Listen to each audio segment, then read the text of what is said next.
What is going on, everybody? Victor here with a brand new video, and the UFC is back once again with another fight night. And boy, oh boy, are we in for a treat, ladies and gentlemen, because we've got 15 fights on this fight card, man. The UFC is trying to stack every single fight night, not just the pay-per-views, until its max capacity, and I absolutely love it.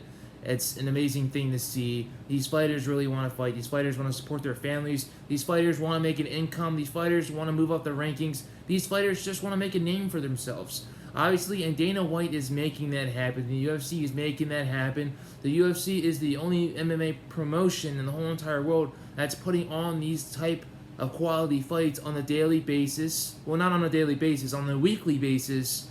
And this is absolutely beautiful to see. So obviously, the UFC is back in Vegas once again, the UFC Apex facility, for the third straight week in a row. This is going to be Curtis Blades versus Derek Lewis. Obviously, this is a fan favorite fight. You don't know how it's going to go, but if we all know Curtis Blades, he's going to utilize his wrestling, but that's not going to be the fight that I'm going to be talking about right now. One of the fights that really interests me the most is an old school versus new school type of matchup that they've got on that main card. This is Chris Daukaus, the Philly man, the police officer that's 10-3, versus one of the most skilled, one of the most respected individuals in the UFC, also in the country of Russia, Aleksei Oleinik, with a 59-14 record. The majority of this man's wins are finishes. The majority of his wins are also by submission, and not just regular submissions. I'm talking about the Ezekiel choke. This is the only man that's really been able to pull this off multiple times in the history of the promotion. Now, he's not the only man that's been able to pull off certain different difficult submissions in the whole entire company. Obviously, you got guys such as Aleksei Peru with the Von Flue choke. He's the only man in the UFC that's been able to pull off that choke, not only once, but basically maybe 3 to 4 times. Pulled that off multiple times, but the Ezekiel choke is definitely Aleksei Oleinik's go-to. He's been able to finish off multiple opponents with that. Skilled opponents, not skilled opponents, it is what it is. He is very skilled on the ground. He's very dangerous on the ground. He ended up beating one of the most feared BJJ opponents that he's ever faced in his whole entire career, and Fabricio Verdum, last year in Jacksonville, Florida. That was the first event that the UFC pulled off since the pandemic had began, and it was an absolute success. Both those guys were definitely fighting on the ground, but it was the footwork, it was the stand-up game overall by Aleksei Oleinik that was able to beat out Fabricio Verdum, and he was able to use a lot of his defensive skills on the ground to prevent himself from getting submitted by Fabricio Verdum, because he was put in some peculiar situations. So this is kind of how things are going to play out. You can already see how they're going to shape itself when that fight comes, because Chris Daukaus, we haven't been able to see him on the ground at all. We've been seeing him knock out guys left and right. His last 2 fights in the UFC, which were his first 2 fights, have been by knockout. They've been by KO. His boxing is some of the best I've ever seen in the heavyweight division. It's fast, it's nice, it's crisp, it's technical, and it's just absolutely beautiful to see. He works it to the body. He works it to the head. He's not afraid to throw some leg kicks in there, but he picks his poison. And when he finds that sweet spot, he attacks it so his opponent is completely unconscious. The man gave up about 40 pounds in his last fight, and he's still able to knock out his opponent in the first round. I don't even think it got into the first 2 minutes. So Chris Daukaus is a very special individual in that UFC heavyweight division. Like I said, he's fighting out of Philly.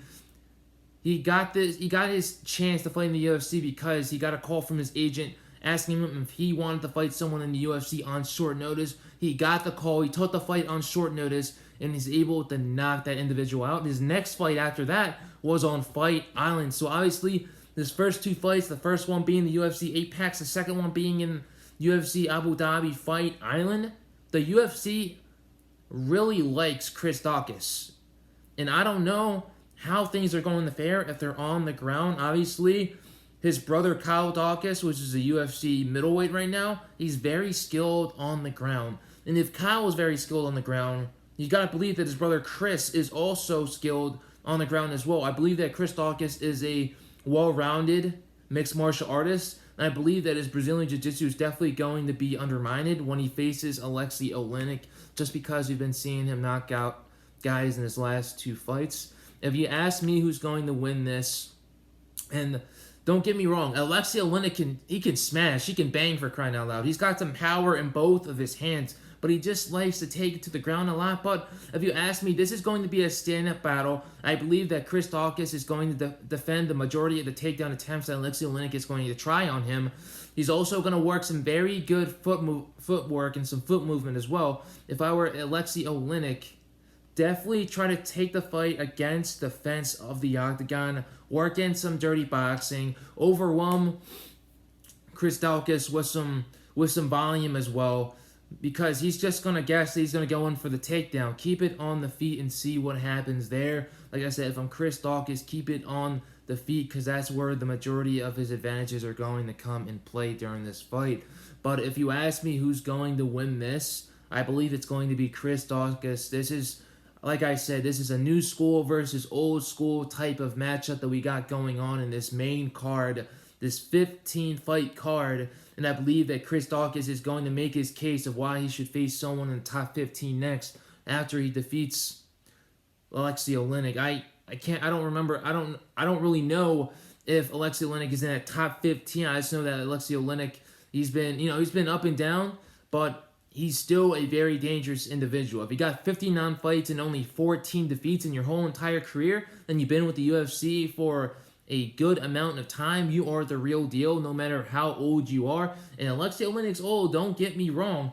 Obviously, these Russian fighters like to fight until they're 45 and have maybe 50, 60 fights in their whole entire record. But those are just the Russians. They're built differently, for crying out loud, especially in the world of combat sports.